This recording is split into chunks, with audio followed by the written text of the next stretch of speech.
યાત્રાધામ અંબાજીમાં અવારનવાર 56 ભોગના અન્નકૂટનો ભોગ ધરાવાતો હોય છે, ત્યારે આજે આ શક્તિપીઠ અંબાજી ધામમાં ગુજરાતના અલગ અલગ જિલ્લાના 11 શહેરોમાંથી 64 જેટલી મહિલાઓ પોતાના ઘરે જ માતાજીનો ભોગ ધરાવી સામૂહિક ચાચર ચોકમાં એકત્રિત થઈ માતાજીને અન્નકૂટ ધરાવ્યો હતો અને માતાજીના સુવર્ણ શિખરે ધજા ચડાવી હતી। આ સાથે જ આ કાર્યક્રમ સુરતની મહિલાઓ દ્વારા ચલાવતા રસોઈની રાણી નામના ગ્રુપે આ સમગ્ર 56 ભોગ અન્નકૂટ પ્રસાદનું આયોજન કર્યું હતું।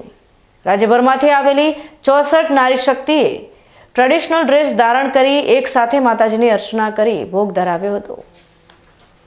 આ ભોગ ધરાવ્યા બાદ ચાચર ચોકમાં જ પ્રસાદ તરીકે દર્શનાર્થીઓને વહેંચી દીધો હતો। આપણી ભારતીય સંસ્કૃતિમાં અન્નને બ્રહ્મ કહ્યું છે। અન્નને બ્રહ્મ એટલા માટે કહ્યું છે કે અન્ન છે એ કોઈ પણ વ્યક્તિને તન મન ધનથી વિકસિત બનાવે છે। તન ને મન તો સમજી જ શકો કે મન સાત્વિક બને, તન તંદુરસ્ત બને, અને ધન એટલે કે તન મન તંદુરસ્ત હોય તો માણસ ધન કમાવા માટે પણ અંદરથી ઈચ્છા કરી શકે। એટલા માટે અમે લોકોએ 56 ભોગની એક કન્સેપ્ટ વિચાર્યો હતો અને માતાજીએ પરમ કૃપા કરીને અમારો એ સંકલ્પ પાર પાડ્યો છે। અમે 64 જોગણીઓ આવી છીએ 11 જુદા જુદા ગુજરાતના શહેરમાંથી। રસોઈની રાણી મારું ગ્રુપ છે, એના માધ્યમ થકી અમે ભેગા થયા છીએ, કેમ કે 64 જોગણીઓ 11 શહેરમાંથી ભેગી થવી એ પણ એક એના માટે પણ એક તંતુ જોઈએ, અને એ તંતુ છે રસોઈની રાણી।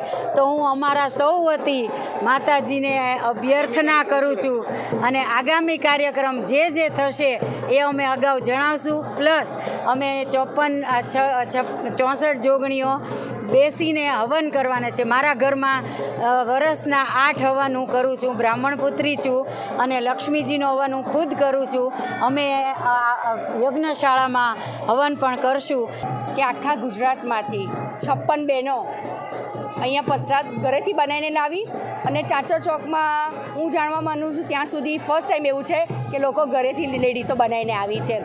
અને આજે અંબાજીના ટ્રસ્ટના લોકો જે અંદરના સભ્યો છે એને અમને બહુ જ સપોર્ટ કર્યો ને આગળનો આગામી કાર્યક્રમમાં હવન અમે કરવાના છે।